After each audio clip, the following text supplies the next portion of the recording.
Salmo 37, versículo 5. Gente, eu quero que você vá incendiando o seu coração para o próximo mês. O mês de julho vai ser um mês, é o nosso mês de aniversário da igreja. E a gente vai ter um mês bastante agitado, um mês com bastante, né, não bastante, mas algumas programações. E vai ser um tempo muito bom. Nós vamos estar aqui com um tempo de evangelismo, de quarta a sábado.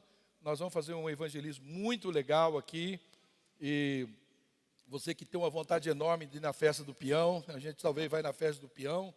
Talvez você queira pôr uma bota, como é que chama aquela calça larga lá, né? Bombacha. Quem sabe você vai ter essa oportunidade, mas se não tiver grudadinho com Jesus, você não vai não, porque senão você começa lá aqui, aí, e daqui a pouco você está... Não que não possa, né? Eu também, né? Então, nós vamos ter, assim, uns 4 dias aí de evangelismo muito forte. O Kiko do Canadá vai estar aqui com a gente, uma pessoa que a gente ama demais, né? O Kiko fala comigo direto. Eu amo a vida do Kiko, né? É um pastor de ovelhas que é assim também um referencial para todos nós. Ele se oferece para vir aqui, de tanto que ele ama a gente. Ele é uma pessoa muito especial. Também nós vamos ter o aniversário da igreja, vai estar o pastor Samuel de Souza, que é o presidente nacional do MFI, né, International MFI, que vai estar aqui, né, conosco, ministrando no sábado e domingo, né, dia 15 e 16, vai estar aqui conosco, e nós vamos ter um tempo muito, mas muito especial, também no dia 14, um tempo com os líderes da casa, que vai ser um tempo muito legal. Então, encha o seu coração, ore por isso, para que esse tempo também nos levante ainda mais e dê continuidade nesse projeto que eu estou pregando já há um ano, dessas coisas novas que Deus está fazendo nas nossas vidas. Você nem imagina, você que está aqui, que nunca foi destacado em nada, assim, que não se destacou ou não foi chamado a nada, você vai receber chamados especiais de Deus para a sua vida, e você vai romper de uma forma que você não vai acreditar, assim como foi comigo um dia, um caipira do rabo grosso, né, lá do mato. Deus chamou uma pessoa, né, não diria indouta como um Pedro, mas não faltou muito para isso, mas Deus chamou para fazer algo, né, maravilhoso, assim como a Márcia, que nunca pensou em cantar na vida. A Márcia, nem eu, ela cantou direito, quando começamos a namorar, né? Mas Deus levantou e fez dela algo muito especial para a igreja e para a minha vida também. Te amo, amor, você é muito especial, tá bom? Entrega o teu caminho ao Senhor, confia nele, e Ele o fará, ou Ele tudo fará, conforme a sua tradução. Entrega o seu caminho ao Senhor, confia nele, e Ele agirá, né, nessa nova tradução, na linguagem de hoje. Põe a sua vida nas mãos do Senhor, confia nele, e Ele o ajudará. Né? E não foi à toa que eu comecei cantando esse cântico aí. Hoje nós vamos falar de entrega, né? E entrega na nossa vida é tudo, porque eu hoje estava comentando com a Márcia, enquanto estava estudando essa palavra, como veio o meu coração, assim, uma coisa simples que você e eu nós já sabemos, mas com a profundidade de uma revelação maior, é que de tudo que Deus faz, a ponto de esvaziar o céu, foi pensando em mim e você. Então nós falamos, né? Não eu, mas Deus, tudo, a Bíblia diz, não eu, é Deus. Tudo que nós fazemos tem a ver com Deus, não é conosco. Mas você já parou para pensar que tudo que Deus fez e tudo que Deus faz não tem a ver com Ele, tem a ver conosco? Isso é algo muito especial, porque Deus deu tudo. Não havia nada melhor no céu do que Deus se fazer carne e se entregar. Deus se entregou. E nós estamos nos entregando, ou tentando nos entregar, por aquilo que é melhor, por aquilo que é infalível, é perfeito. Mas Ele se entregou por nada, porque não tinha o menor valor. Nós não havia nada de bom em nós. E, querido, isso veio de tal forma que, né, o céu se esvaziou para que viesse aqui o Deus Todo-Poderoso e se fizesse como um de nós, como um daqueles que ninguém dava valor, ninguém se interessava, né, o mais aí humilhado. Ele veio na forma humana mais baixa. Ele morreu como a pessoa né, mais o pior criminoso. Era o crime, a sentença para aqueles que, né, morriam na cruz. Era todo mundo que olhava ali e dizia: não tem crime pior do que isso, não tem criminoso, não tem vida pior do que essa. Então, Jesus, pensando em nós, Ele se derramou por nós, se entregou tudo. E aí nós precisamos ter uma disposição ainda maior, porque se aquele que é santo entregou por pecadores, os pecadores muito mais deverão se entregar por aquele que vive e reina para todos sempre. Mas entregar, querido, fala de tantas coisas que não dá.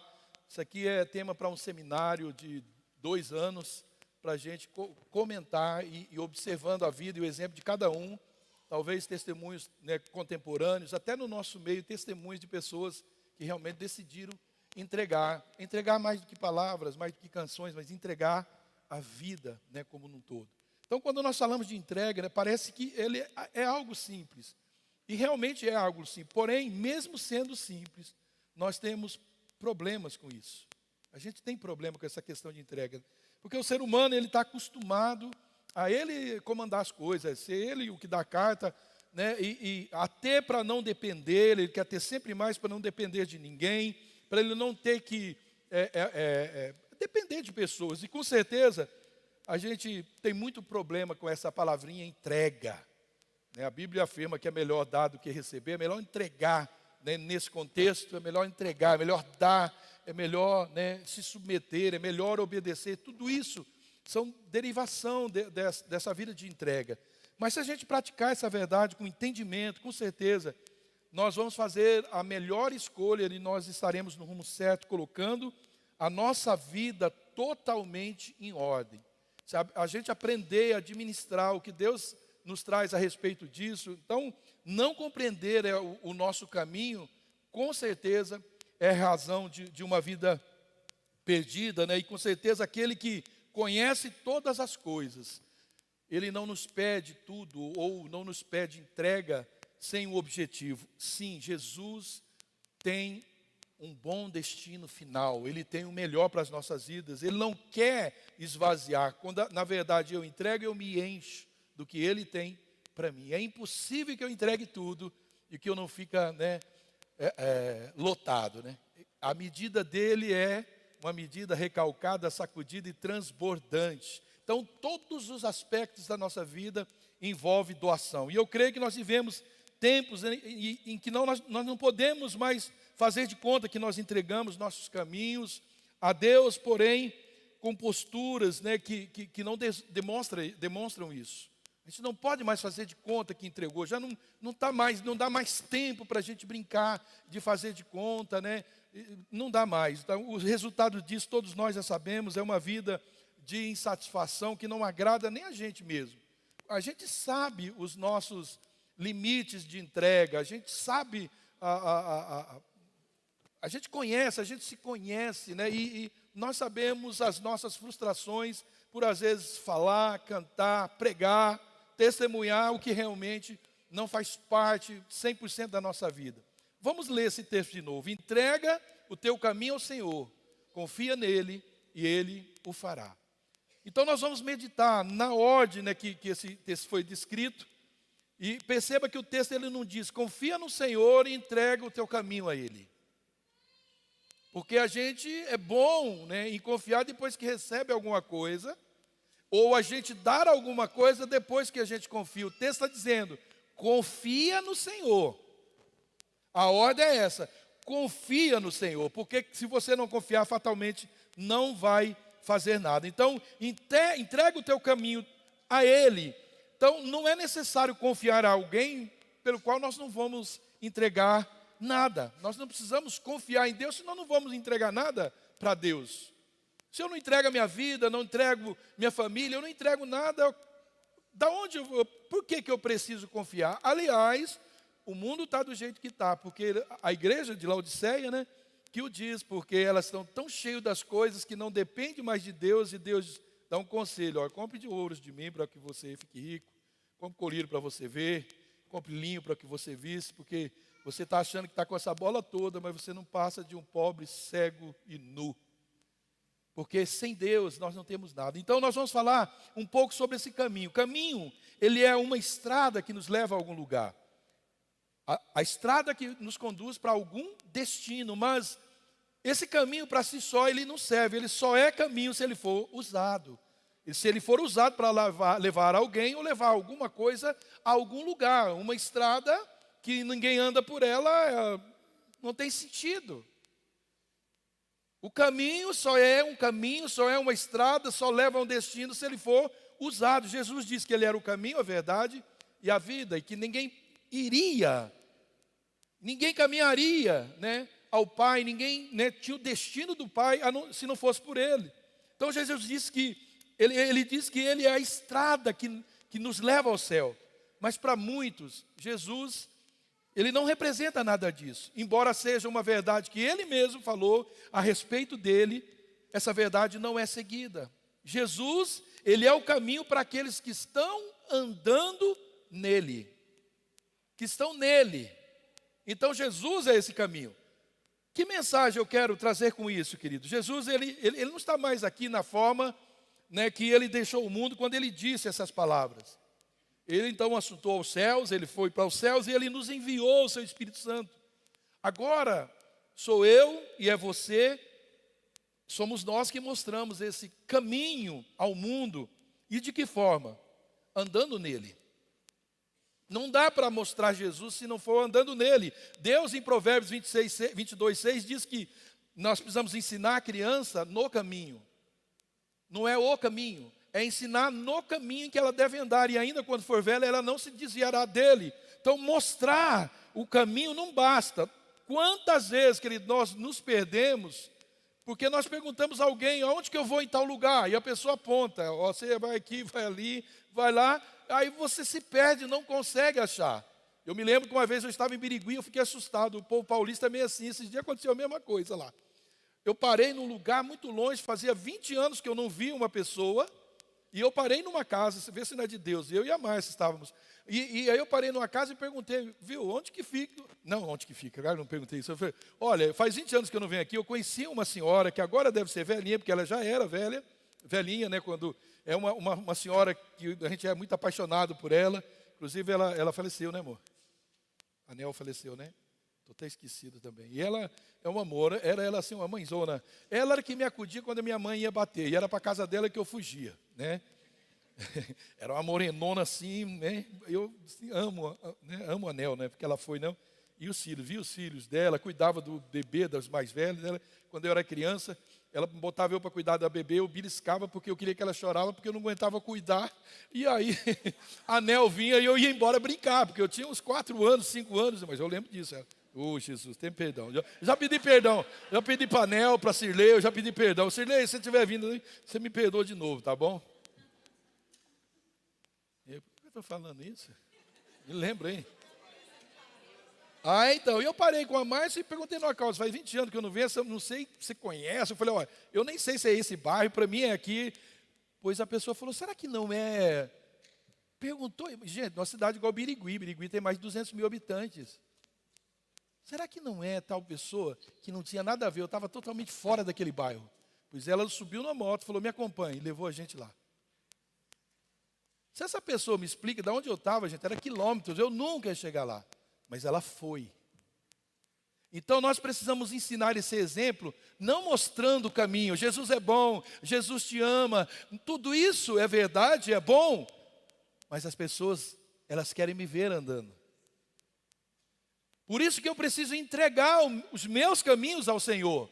Eu não posso mais ir onde eu quero, como eu quero, né, a hora que eu quero. Não, eu preciso, quando as pessoas olhar para mim, da hora que eu levanto, a hora que eu me deito, eles têm que me ver no caminho. Porque aí eles têm essa noção de destino. Então está dizendo o texto que mesmo que essa pessoa caminhe um pouco e ela sai de trás de você, ela já aprendeu.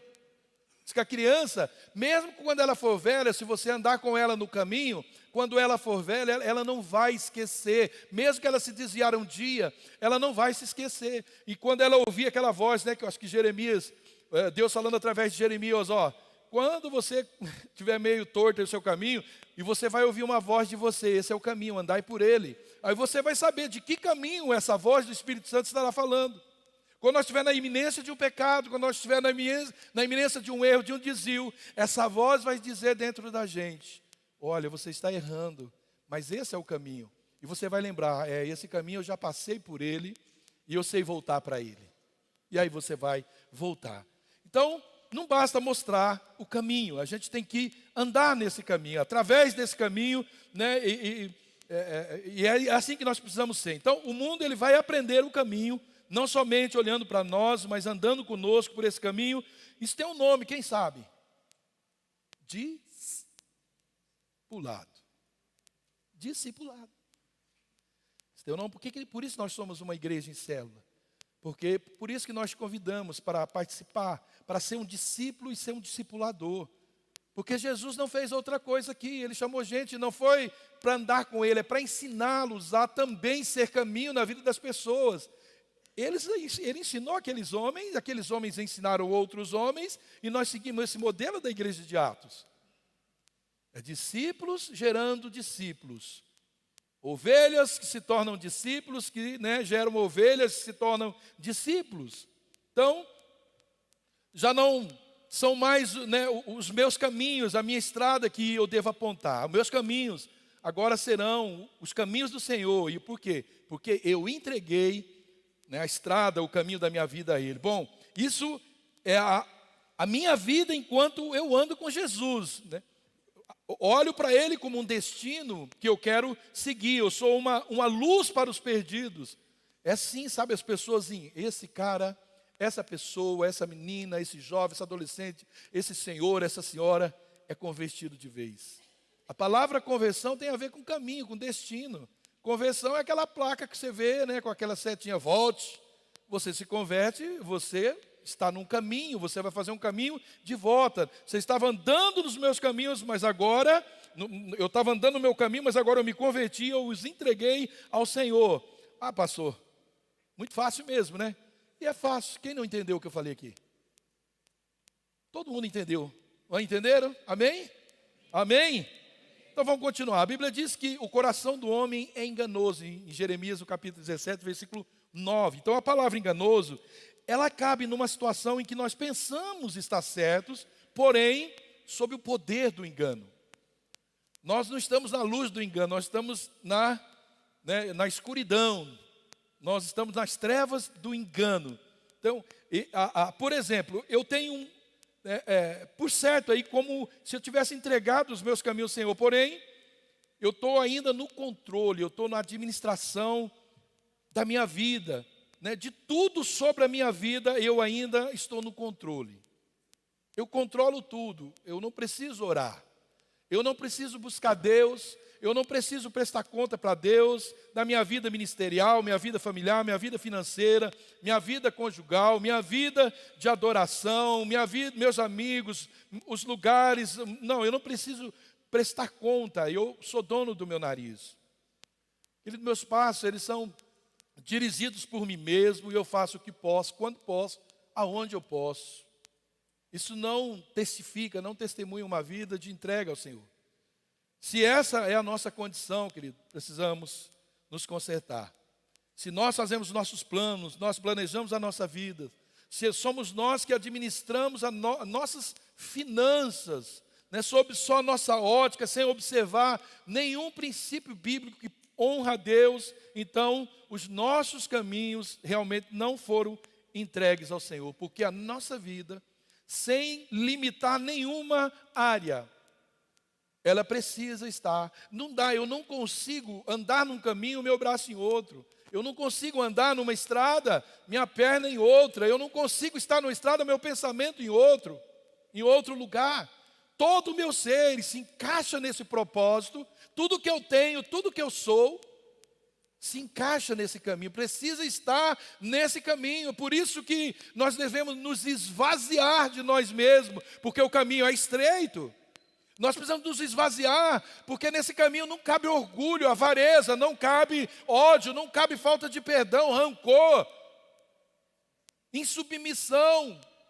Não cabe rebeldia nesse caminho. Isso faz com que a gente fique, né, obesos espirituais para o mal, cheios. Nós estamos, na verdade, inchados, porque nós estamos inflamados com muitos pecados, muitas coisas na nossa vida. Não cabe nesse caminho, porque a porta é estreita, esse caminho, ele é estreito.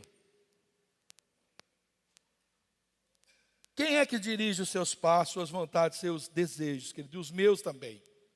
Se a gente fizer como Paulo, né, ensinou a igreja de Coríntios, 1 Coríntios no capítulo 11, quando falava sobre a ceia, numa igreja tão desorganizada, e uma igreja cheia dos dons, onde havia cura, ressuscitação, onde havia milagres, sinais, maravilhas, mas é uma igreja muito, muito esquisita.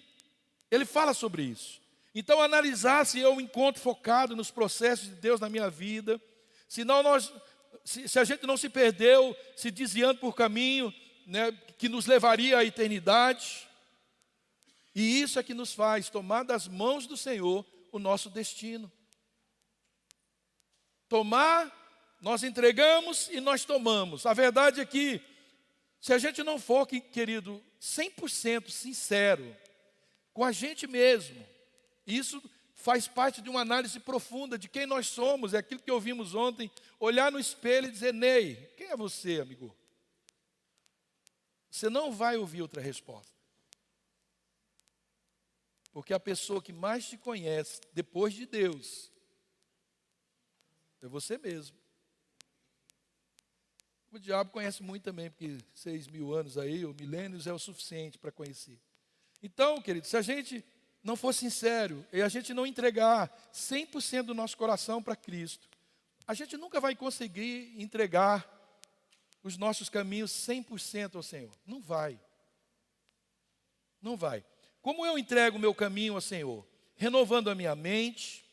Romanos 12:2 fala sobre isso. Como? Corrigindo postura, analisando ações e reações, se aprofundando nas verdades da Bíblia, buscando os dons espirituais, vivendo no espírito e não na carne, protegendo os meus pensamentos, os meus sentimentos, protegendo as minhas emoções.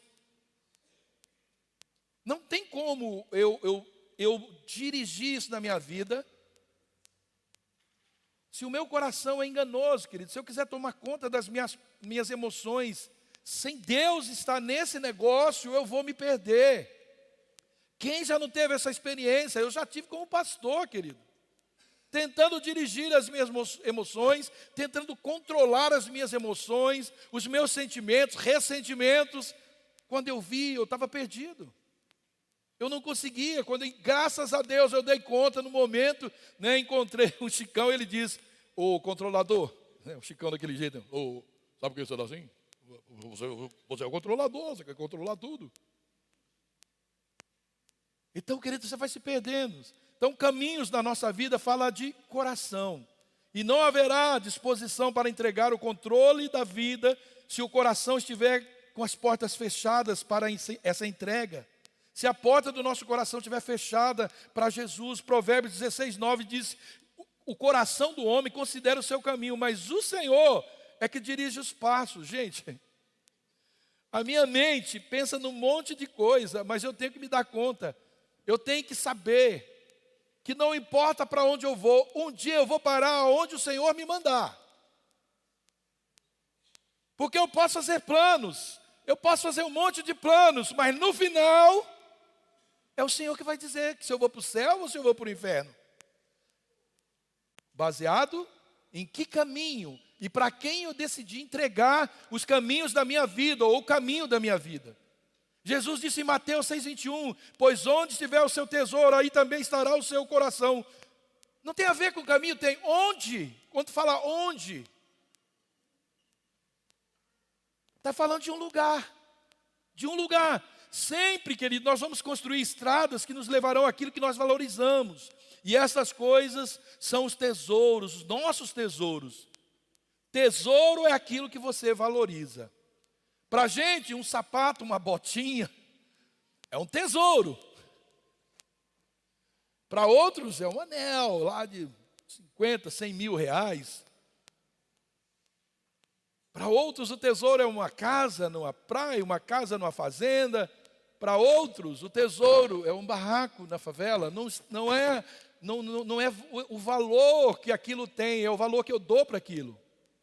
É o valor que aquilo, eu considero aquilo na minha vida. Então não existe tesouro mais precioso do que o reino de Deus. E só há um caminho, para chegar a Ele. Então todas as coisas perdem o valor quando eu olho para o caminho que me leva a esse reino. Esse reino é o tesouro que Jesus diz que quando alguém encontra, ele vende tudo que tem, ele vai lá e compra aquele tesouro.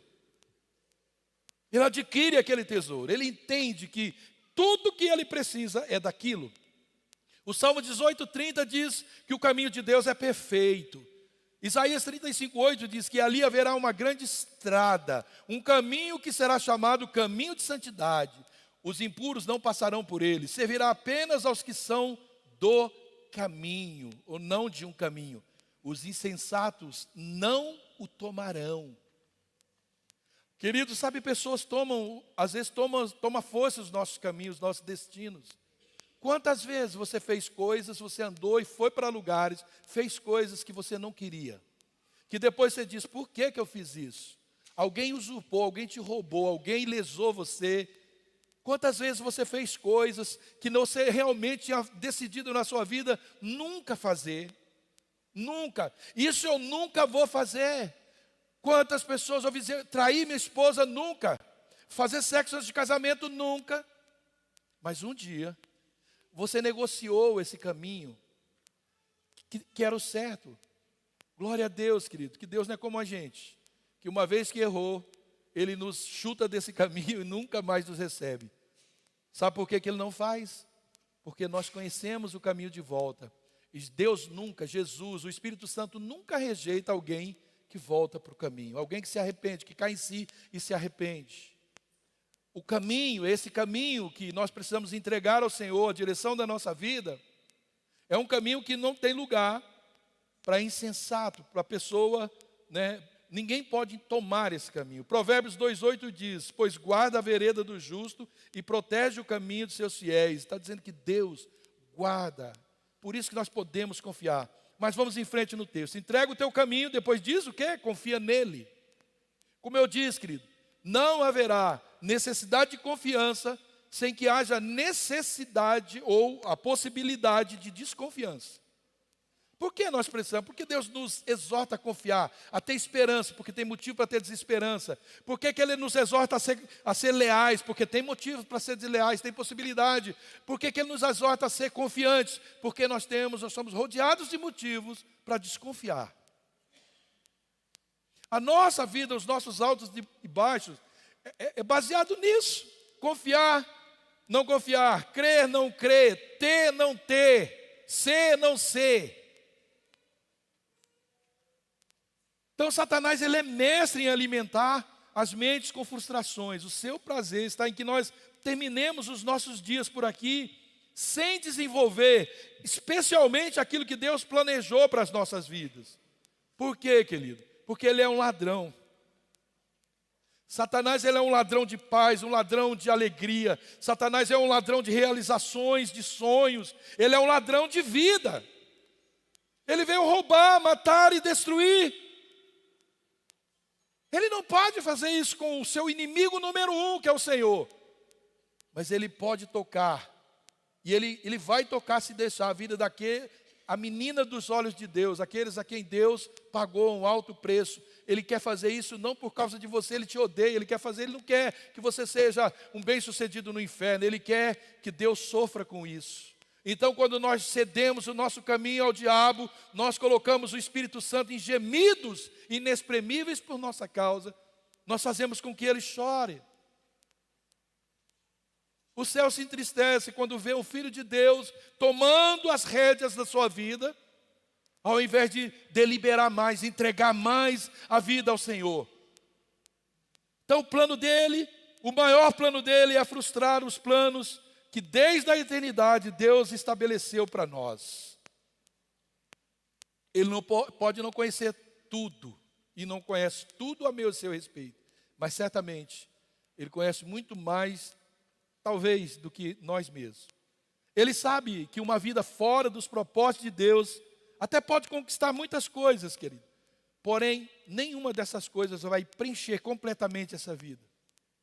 Eu sempre cito esse texto porque é um texto, para mim, base e exemplo, quando os meus olhinhos querem crescer, a murmuração quer chegar. Foi o que Asaf, no Salmo 73, eu não vou ler, depois eu aconselho você, lê esse Salmo 73, quando Asaf começou a olhar para aqueles que não andavam no caminho, e começou a olhar para eles, eles eram alegres, eles tinham umas coisas, e ele quase se perdeu nos seus pensamentos, e ele diz que quase desviou.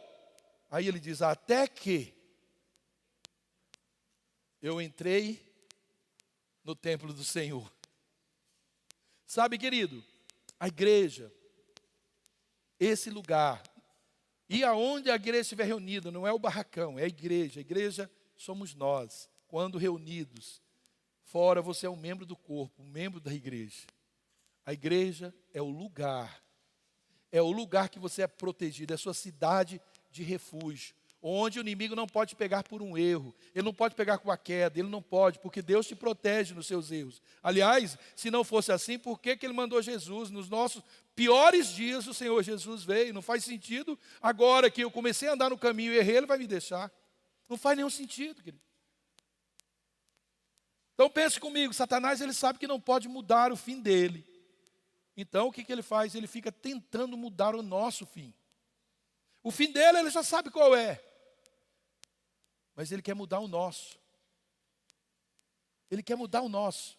É a nossa, sabe, e é a nossa, né, confiança de que os planos, né, os caminhos de Deus são infinitamente melhores do que os nossos, que vai gerar esperança e haverá sempre, né, um melhor de Deus na nossa vida um dia.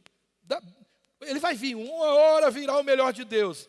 Ah, eu não experimentei nessa terra. Gente, está cheio de gente que nós olhamos para a Bíblia e não falamos, por que essa pessoa fez tudo isso? Aonde está o melhor de Deus na vida dele? Ele não experimentou nessa vida. O que Jesus experimentou daqui de melhor dessa vida? No seu corpo, nas suas emoções. Mas hoje ele está assentado no lugar mais alto, recebendo a maior glória. Um nome que está sobre todo nome, todo joelho se dobrará e toda língua confessará que Ele é o Senhor. Eu fico olhando, Deus olhando para a vida de um Paulo, que derreteu a sua vida por amor à igreja. O que Paulo teve aqui?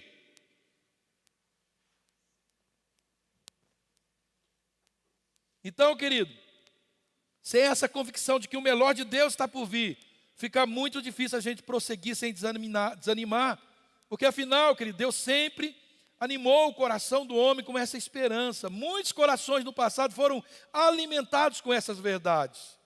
E hoje, querido, o Espírito Santo está fazendo o mesmo comigo e com você. Ele está alimentando o nosso coração com essa verdade. Entrega o teu caminho ao Senhor, confia nele, o mais Ele fará. Ele está dizendo isso para nós. Zacarias 3,7 diz assim, o anjo do Senhor exortou Josué dizendo, assim diz o Senhor dos Exércitos, se você andar nos meus caminhos e obedecer os meus preceitos, você governará a minha casa e também estará encarregado das minhas cortes, e eu darei a você um lugar entre aqueles que estão aqui, ou entre esses que estão aqui. Quem estava lá? Jesus. A Bíblia diz que o anjo do Senhor falou para Josué, vamos trocar sua roupa que está suja, está meio pecado, Josué, agora você vai entrar aí no sacerdócio, e o sacerdote tem que ter vestes limpas, tua roupa está suja. O anjo do Senhor disse isso. Quem é o anjo do Senhor? Jesus. E Deus está dizendo para ele, se você andar nos meus caminhos, você vai ser como esses que estão aqui. Eu não sei quem mais estava lá, devia ter mais alguns levitas, né? Devia ter mais algumas pessoas importantes naquela reunião, onde o sacerdócio de Josué ia ser consagrado ali. Deus sempre está animando o nosso coração, querido, para que a gente possa olhar algo mais, aonde esse caminho que é Ele quer nos levar. O final não é o que esse caminho, a circunstância desse caminho. Então, querido, existe sim um preço, é se. No texto que nós lemos aqui de Zacarias é se. Olha, Josué, se você permanecer nesse caminho, você vai ser como esses. Aquilo estava cercado de anjos. O capeta estava lá também, o acusador. Então, querido, existe-se um preço no caminho, nos princípios, né, que esse caminho, que rege esse caminho. Para José, o que ele deu? Sonhos.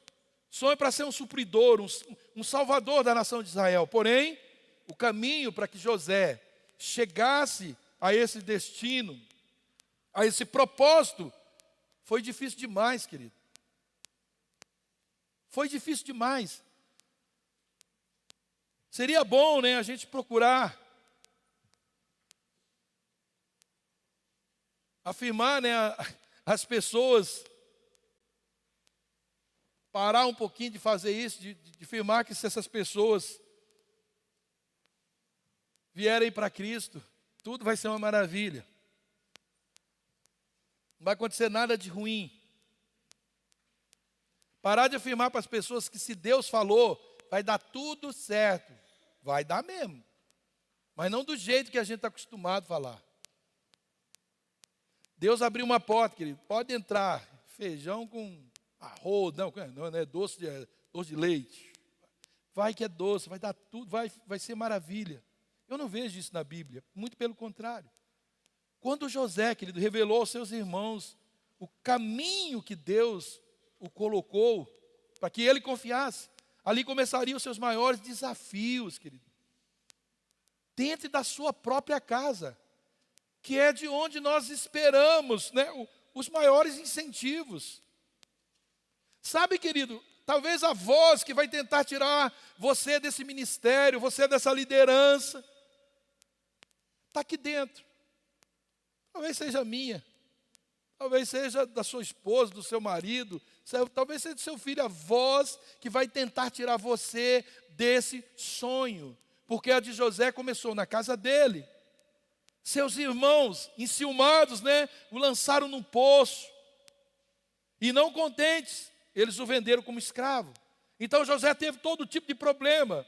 Da cadeia, ou de casa para a cadeia, para o poço, do poço para a prisão, do prisão para o palácio. Teve problema no palácio, muito. Porém o Senhor, a Bíblia diz em Gênesis 39:2, o Senhor era com ele em todas as fases desse caminho. Por quê, queridos?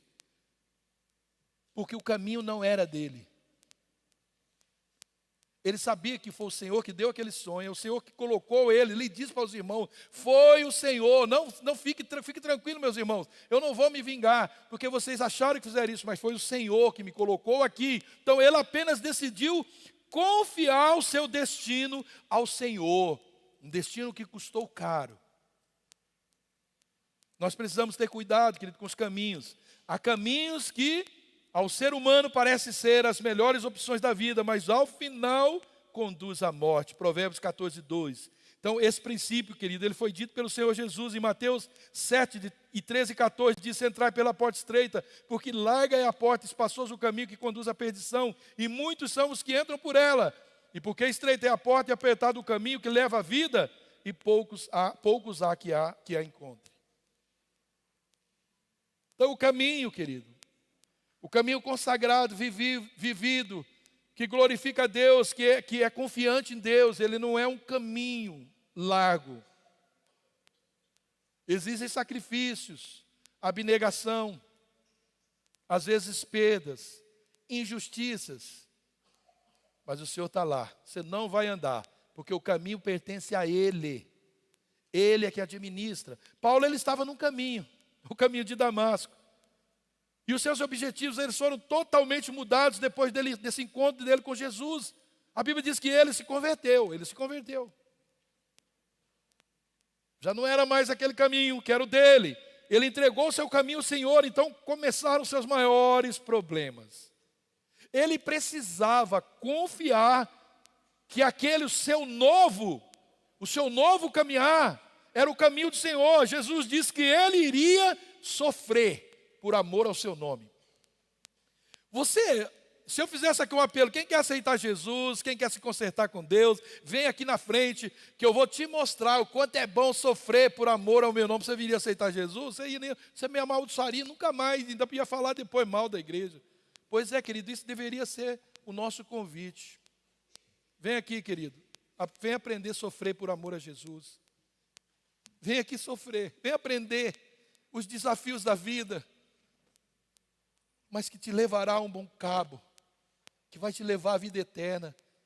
Sabe, querido? Convite para a cura. A gente lota as igrejas. A gente vê alguns desenhinhos. É engraçado, mas é trágico. Aquela igreja, fila da oração para a cura. Né? Fila para a oração.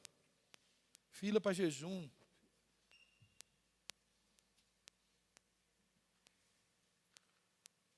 Então ele precisava confiar.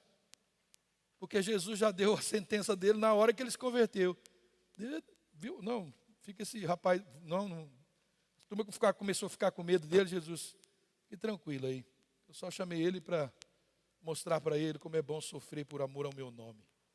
Era um matador de crente. Agora ele ficou um morredor crente. Gente, nós estamos falando de mais ou menos 70 anos que Jesus já havia concedido a graça, porque se a gente falar algumas coisas, não, essa é a época da lei, não é da graça, isso aqui é a época da graça. A graça não toma o caminho mais fácil, a graça nos empodera para confiar e avançar e vencer, querido. Lembra de quando Jesus disse aos seus discípulos, passe para o outro lado, lá do lago. O que Jesus está falando? Dando um caminho para eles. Pode ir lá, gente, vai levantar uma tempestade, vocês vão voar. O barco de vocês vai começar a voar, vai criar uma hélice, vocês vão parar lá. Não é nada. Jesus é que disse para ele, vai para o outro lado do lago. O que aconteceu? Uma tempestade. Mas não foi Jesus que mandou ir para lá? Mas aconteceu uma tempestade. Mas quando Jesus manda você e há uma tempestade, pode olhar à sua volta, que ele está lá andando em cima da tempestade. Está lá, transitando, só aqui, olhando, só está observando. E com um pouquinho mais de ousadia, ele vai pedir para você andar também como ele sobre a circunstância. Basta a gente crer. Aleluia, querido.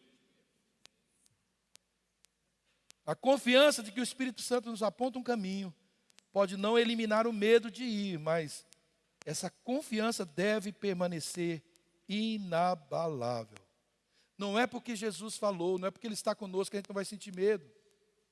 Mas a nossa confiança tem que continuar inabalável. A Bíblia, ela não diz que a confiança lança fora o medo. É o amor que lança fora todo o medo. Não é a confiança, não é a esperança, é o amor. Então, quando Paulo foi também comissionado pelo Espírito Santo para comparecer em Roma, para estar ali diante do governador, apresentando a sua defesa, aquela viagem foi o caos, querido, a tempestade. Mas não foi o Espírito Santo que mandou ele ir. Você vai estar em Roma, é necessário que você esteja lá em Roma. Naufrágios, frio, exílio. Eles foram parar numa ilha, ele foi picado por uma cobra. Meu Deus, parece que o homem era um para-raio do mal. Mas foi Jesus que mandou ele, foi Jesus que chamou e que colocou ele no caminho. Mas Paulo, confiante, sabia que ele estava numa jornada que era destinada pelo Espírito Santo. Ele apenas confiou. O preso, o mais azarado da turma, agora dizendo, calma, tripulação, não pule no mar. Se você pular no mar, vai morrer. Mas se você ficar aqui dentro, vai viver. Fique tranquilo, o barco afundando, e afundou. Mas nenhum morreu. 276 pessoas chegaram naquela ilha vivo. Por quê? Porque tinha um homem que confiava, entregou o seu caminho ao Senhor e confiou no Senhor, e o mais o Senhor fez. Não só para ele, mas para a vida daqueles que estavam com ele. Quem que nós estamos? A quem nós estamos confiando, queridos, nossos caminhos? Nas mãos de quem? Do presidente, governador, prefeito, médico? Tudo isso é necessário, é bom. Mas na mão de quem você confia seu caminho, sua vida? E por que você confia? Até onde? Ou qual é o limite da sua entrega? Colocando tudo que está sobre a sua vida, suas emoções, suas finanças, seu casamento, seus filhos, Se hoje eu chamasse aqui mães de bebês, hoje o Senhor me liberou uma palavra para bebês que vão para a África quando completar, igual a minha filha, 17 anos. Você vai emancipar, Ivan. Quantos iriam aqui?